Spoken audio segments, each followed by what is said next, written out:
Maybe this is you.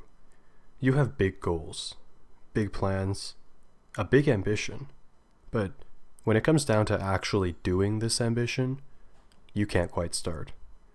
To most people, you're what they would call ambitious but lazy.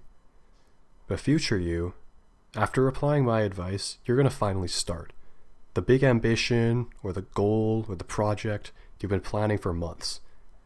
I'm Mr. Locked, and I'm going to show you today how to get past that initial starting challenge. But before that, please like and subscribe if you appreciate my content. It helps me a lot, and it also helps me to understand that people actually appreciate the value that I'm giving them. Imagine a large door, an intimidating door, one that actively stands in the way of what you want. Your goal is on the other side of that door, so all you would need to do is just open it.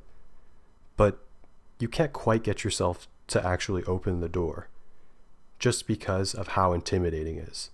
Looking at the sheer size of it, it scares you. Instead of even trying to open the door, you give up, because you're too intimidated.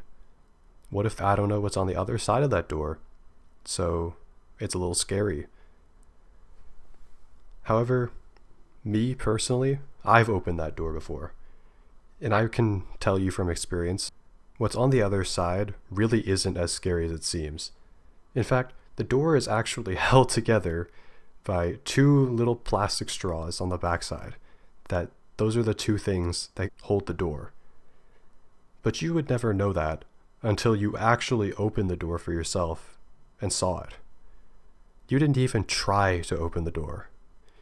You thought about it, but then you thought that it was too scary or something else, and that you lost interest.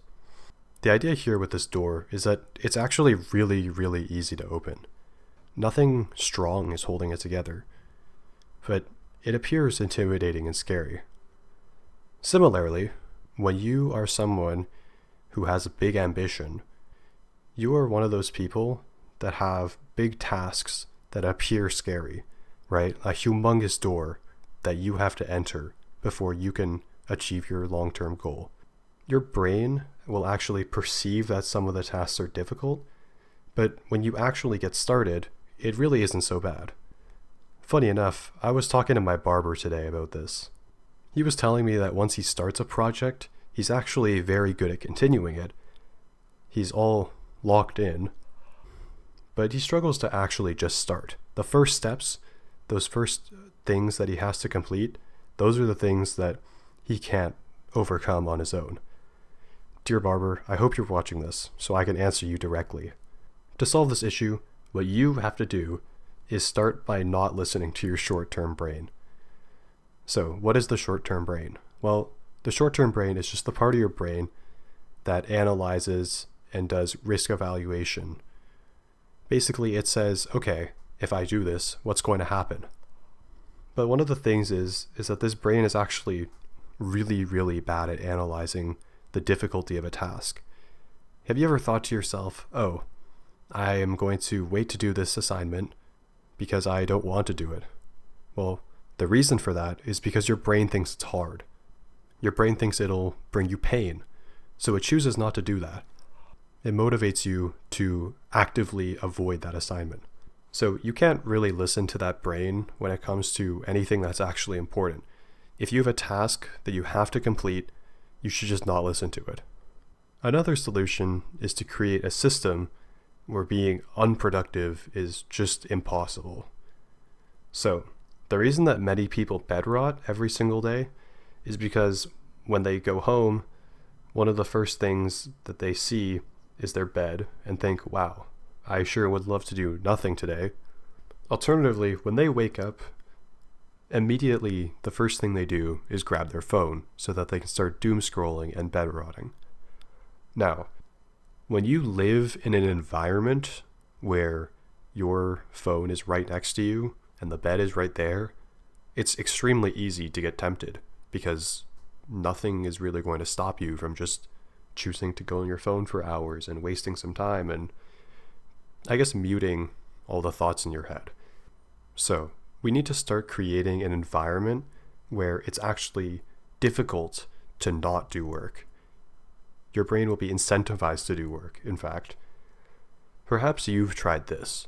When you try to do some work, you put your phone away from where you work. So maybe you put it in another room, or you give it to someone, or something, right? Keep it out of your mind. But this is just the tip of the iceberg. When it comes to things where you create an environment, there are so many other things that you can do. Now, obviously, the phone one, moving your phone away, is still really, really good for your productivity. But in my opinion, having a desk with just paper and computer and all the tabs open that you need to access, or the assignment that you have open, having that is going to be more productive than any little psychological trick you could try. When you walk into a room where your workspace is clean, you will practically almost always enjoy working, just because there's less friction stopping you from actually working, right? Your assignment is already open, so why wouldn't you just do it? Your brain evaluates that there's nothing difficult immediately about starting it, except actually starting it. But there's no, oh, I have to open this tab, and then I have to open Spotify, and then I have to open this other assignment. I have to respond to this text message. When you cut those things out, your brain will just beeline straight to the work, and then that's it. You'll get it done. So that's an example of how you need to change your environment so that your environment does the work for you. Okay, I hope these tips helped you, especially you, Mr. Barber. And I really enjoyed making this video because this is a topic that I have always really wanted to talk about, but I haven't actually gotten to it yet. And so, yeah, I hope you enjoyed. Now that's how you optimize your time. Thanks for watching.